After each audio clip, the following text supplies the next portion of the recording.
started. And again, this is Todd O'Hare with the Montana Chamber of Commerce, and we're pleased to have with us James Brown, candidate for the Montana Supreme Court, joining us today. We're recording this session just as a cautionary tale for those of you that are joining us, that we're recording this so that we can share it later. And then I'm going to make just a couple of brief remarks, and I'll kick it over to Charles Robison, who's the Montana Chamber's Director of Government Affairs. And I want to welcome everyone and thank you for joining us today. And I'll start by just saying that there seems to be two races that I regularly hear from friends and family and colleagues from looking for information, and it's the Montana Supreme Court and the Public Service Commission. Those seem to be two races that have a tendency to fly underneath the radar. People don't pay a lot of attention to those races, in part because they're very complicated sort of races to pay attention to. Montana Supreme Court races are nonpartisan, so they don't run with a party affiliation. A lot of times you talk to candidates running for the Supreme Court or current sitting justices, and you ask them questions related to the law, and a lot of times they have to demur on their answers because they could have a case related to the question that you ask them appear before the Montana Supreme Court if they're successful. So it's difficult to get good information out of candidates, and some of it's just due to the fact that of the way of our political system, the way it's designed, right? Nonpartisan races and jurists and potential jurists wanting not to indicate how they might vote on any part sort of a particular case that's coming in. And so this is an effort to try to provide some information for anyone that might be interested in the Montana Supreme Court. We have also invited Justice Gustafson to join us, and if she schedules a time with us, we'll offer this same sort of an opportunity with her as well. And so with that bit of an introduction, I'll turn it over to Charles and let Charles provide any other additional information and insight. Charles. Thanks, Todd. I'll be introducing Mr. Brown here in a minute, and just to let you know more about the format of our forum. I think Todd already explained this, but I'll give you my recap. We'll be turning the floor over to Mr. Brown for his comments, and then afterward, I will ask him a few questions. We invited members of the Montana Chamber to submit questions to me. Like Todd said, we are recording the forum, and we'll be sharing this out by email with all chamber members across the state, anyone who was not able to attend. And like Todd said, we've invited the incumbent to participate in a similar forum, and so if we're able to get that scheduled, we'll share that with everyone. So we are happy today to have James Brown with us. Mr. Brown is a fourth generation Montanan who grew up in Dillon, and he's been a private practice attorney for over 17 years. He represented Montana farmers and ranchers and small business owners. Mr. Brown graduated with a double major in history and political science from the University of Montana. Go Grizz! He entered his law degree from the Seattle University School of Law and his master's in tax law at the University of Washington. And he also clerked out there for the Chief Justice of the Washington State Supreme Court. Mr. Brown has practiced before the Ninth Circuit Court of Appeals, the federal district courts in Montana, the Montana Supreme Court, and in various state district courts around Montana, ranging from Lincoln County to Daniels County. Mr. Brown is currently the president of the Montana Public Service Commission. He was elected 2 years ago. And in that position, he serves the same role as a judge in deciding legal matters in cases that come before the commission, as well as managing 31 state employees and a nearly $5 million budget. So I guess you will have to hold your applause, but please do join me in welcoming James Brown. All right. Well, thanks, Charles. Thanks, Todd. Good afternoon, everyone. I am James Brown, and I know what you're all thinking, and the answer is yes, I do feel good. Little James Brown joke there.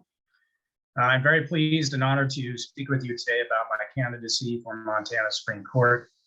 I am particularly pleased to do so as one business owner to another. I will parrot Todd's comment, though, that not only do I serve on the PSC, a body that most people don't know anything about, I'm running for the state Supreme Court, which a lot of folks don't really pay attention to the importance of either one of those positions. But about me, as stated, I am a fourth generation Montanan. The last 10 years, I've owned and operated my own legal practice, the James Brown Law Office in Helena and Dillon. And as Charles said, my primary clientele has been Montana's farmers and ranchers and small businesses. I've also done quite a bit of legal work in the area of First Amendment protection, a right of free speech and right of free association, and have been quite successful in that. I'm very proud of that work. I've litigated numerous cases on behalf of Montana's business owners.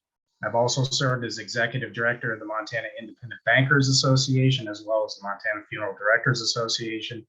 And then I was the longtime attorney for the Montana Wool Growers Association, which is the sheep industry of Montana.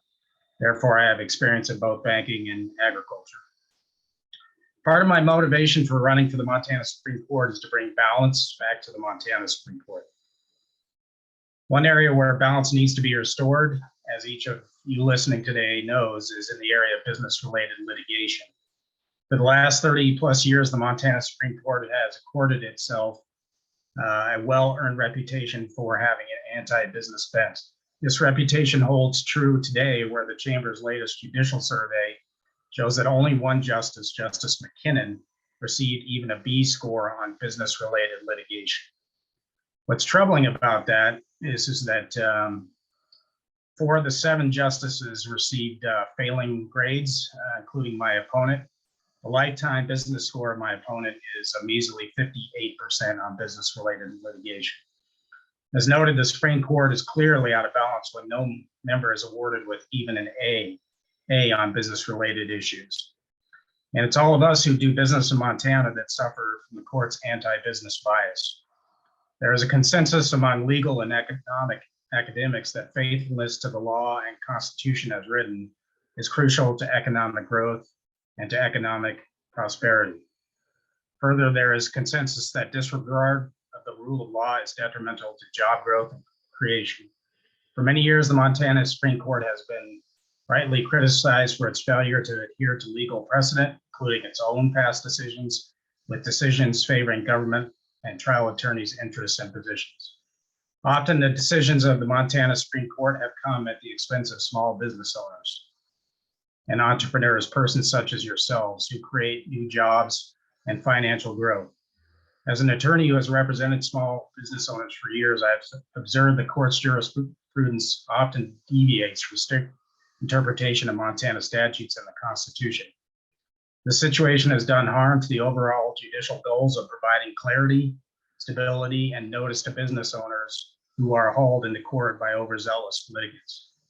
At times, the Montana Supreme Court has issued opinions that were based not on applying the law as written, but rather on the court's self-determination that there is flexibility in the law which allows them to make policy decisions or to reach the right decision regardless of what the law requires.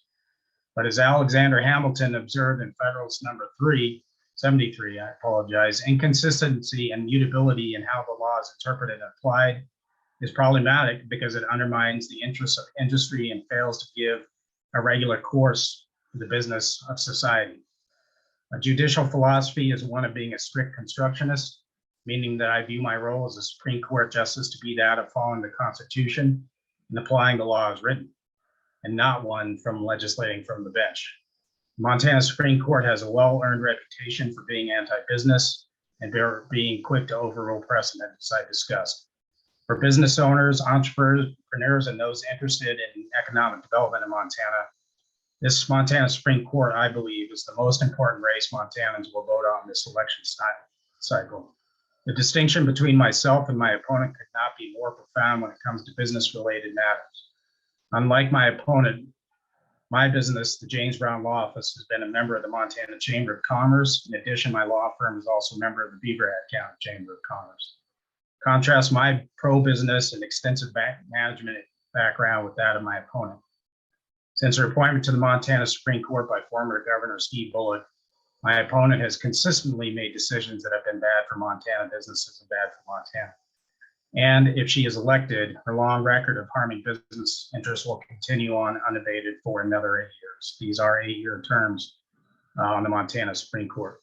The reality is that I will be a Supreme Court justice that brings a business-related background and knowledge to the court and its decision-making.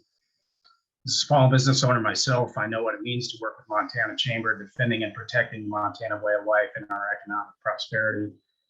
Thank you again for the opportunity to speak with you today. I am happy to answer any questions you may have, but in the meantime, I'll make this pitch. Make yourself feel good by voting for James Brown for Montana Supreme Court. So Todd or Charles, I'm happy to take any questions. Thank you, and thanks for taking some time with us. What is something that you have learned in your career up to this point that will shape the way you approach the Supreme Court if you're elected? Sure. So I appreciate that question. You mentioned, Charles, that I had clerked for the Chief Justice of the then Chief Justice of the Washington State Supreme Court. He was a great judge to clerk for because he had served as a district court judge and then served on the Court of Appeals before serving on the Washington State Supreme Court. And I learned a lot from him and his judicial philosophy.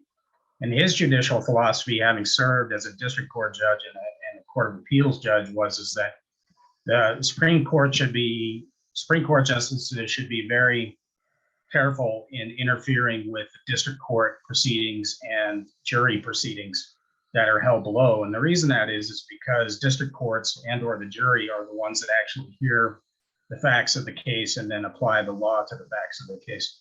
My former boss, if you will, often used to say that the Supreme Court is limited into what its review is, which is essentially standards of the law as applied to what the district court or juries have done.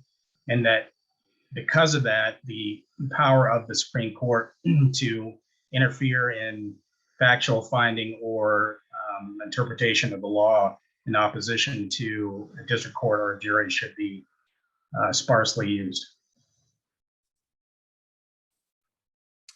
So over your career, I think, as you noted, you've been involved in some cases that received a lot of media attention.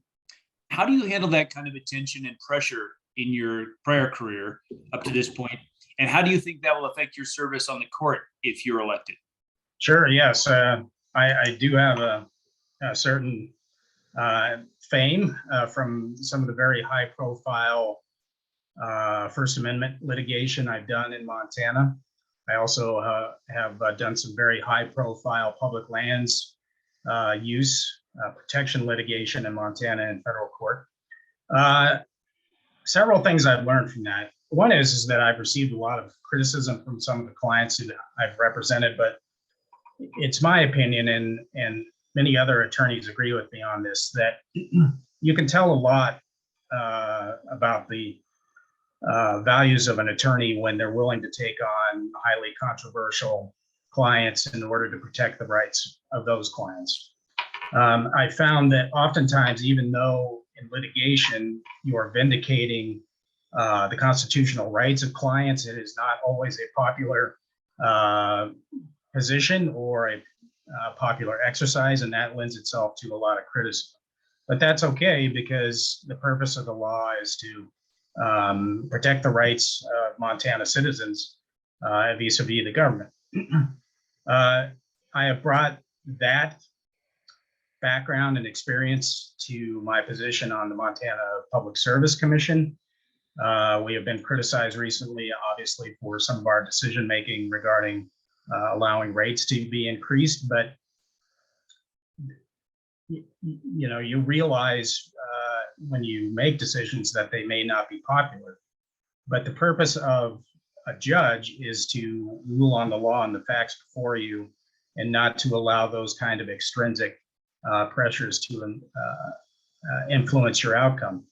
And so I believe that, given the course of my legal career, where I've taken on unpopular clients, taken on unpopular issues, and then have made decisions at the PSC that would not ultimately be popular with the public, that makes me extremely qualified to serve on the Montana Supreme Court.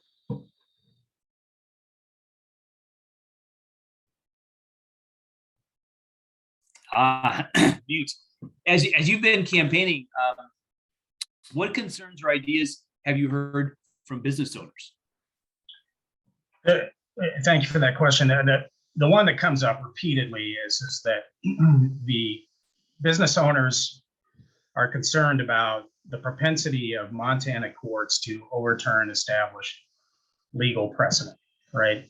And how problematic that is for businesses in Montana and for those attorneys that advise them, because the purpose of the law is to bring a level of certainty to how you conform your conduct, say in your business relations or how you run your business. But if you find, as we often do in Montana as business people, that the law is ever changing based on what the facts of a particular case are, and that courts are willing to overturn precedent, establish precedent, then it makes it very difficult for business people to plan.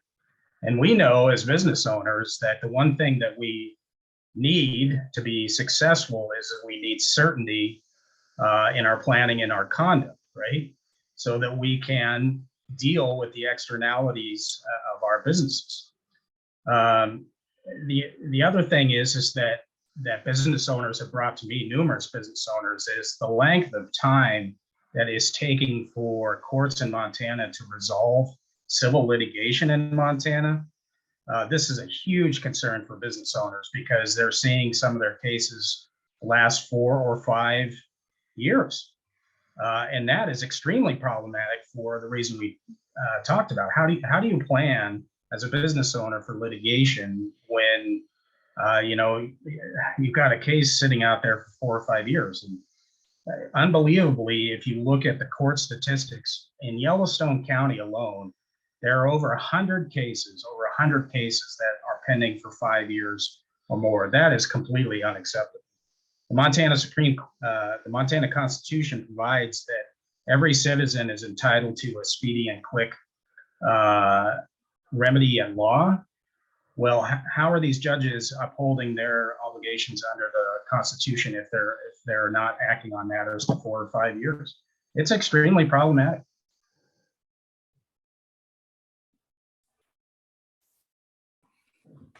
Well, thank you again for joining us and for sharing what you've been hearing from business owners. What else would you like to share with our chamber members before we wrap up today? Yeah, thank you, Charles, and thank you to the Montana Chamber for the opportunity to speak with you today.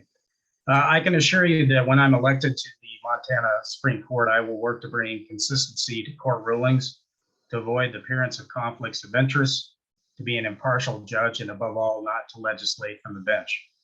As I have strived to do each day of my legal career and as president of the Montana Public Service Commission, I will protect and defend the freedoms, liberties, and livelihoods of every Montanan. At a time when there's talk of changing the courts in order to achieve political goals, my aim is to serve in a way that will keep faith and fairness in the Montana court system. I will be a justice that will always abide by the Constitution and apply the laws written and passed by the democratically elected bodies. As I noted, Montanans are suffering from backlog of cases. Judges are taking longer and longer to make decisions, with some cases, as I noted, presently lingering for 5 years. It is said that justice delayed is justice denied, and I'm dedicated to proving the turnaround times for disposition of legal cases in order to provide Montana citizens and business owners with timely resolution of legal disputes. So thank you again for the opportunity to be with you here today, and I appreciated the opportunity to talk a little bit about why I'm running for Montana Supreme Court. So we wrap up here, James. I have to make a couple of shameless plugs. Sure. First of all, my heartfelt condolences for the stunning, unexpected, devastating loss that the Montana Grizzlies suffered yesterday. It wasn't that unexpected. They played a pretty light schedule so far, and if you've watched them, they haven't been clicking on all fours. But by the time the Cats game comes around, we'll be there. Yeah, well, I cheer for all of Montana, but I have to take a poke when I can, being a Bobcat graduate myself. So Sure. Well, this gives me the opportunity to point out that Troy Anderson, to show you my age, Troy Anderson is the son of several of people I went to high school with, to show you my age. So we're very pleased in Dillon that he's an NFL player, and he's quite amazing. you've got a lot to be proud of there. Missoula's had a great tenure there, right? And it's no doubt remains be a powerhouse in the football world, much to my chagrin. The second thing that I'll make a quick plug for is, and I put it in the chat, the Montana Chamber has 2 publications that you can get on our website. One is the Eye on the Vote, which we do every year that we have an election, and we do profiles of candidates running for statewide office in the Eye on the Vote. And we ask candidates to answer a series of questions. And so you can go there for all of the statewide offices and the Public Service Commission races that are contested as well. And then we also have our judicial review. James represented that or referenced that several times during this 20 or 30 minutes we've had on this Zoom here. We've been doing a judicial review for years, and it's one of the things that we have been trying to get attention to, because we think that it's a nonpartisan, unbiased sort of review of how justices vote on business-specific issues before the Montana Supreme Court. And this year, the judicial review is getting a fair amount of attention, and we are encouraging folks to look at that, make decisions based upon both the Eye on the Vote and the analysis of the judicial review. You can get both of those. We encourage you to, when you get those, to share them amongst others, because as I said at the top of this conversation, is that this is one of those sort of races that a lot of people are mystified on how to vote. And as James suggested, it's probably one of the most important races in the state, particularly this year, because we run into this judicial climate as a critical component of the overall business climate in Montana. And we have long felt that having a fair and stable and somewhat predictable sort of legal and judicial climate is critical to the success of our overall business climate. And so we've got 2 tools available on our website. We encourage you to look at them. We encourage you to pass them along to your friends and colleagues and neighbors. And we thank you for joining us again here today. And thank you, James.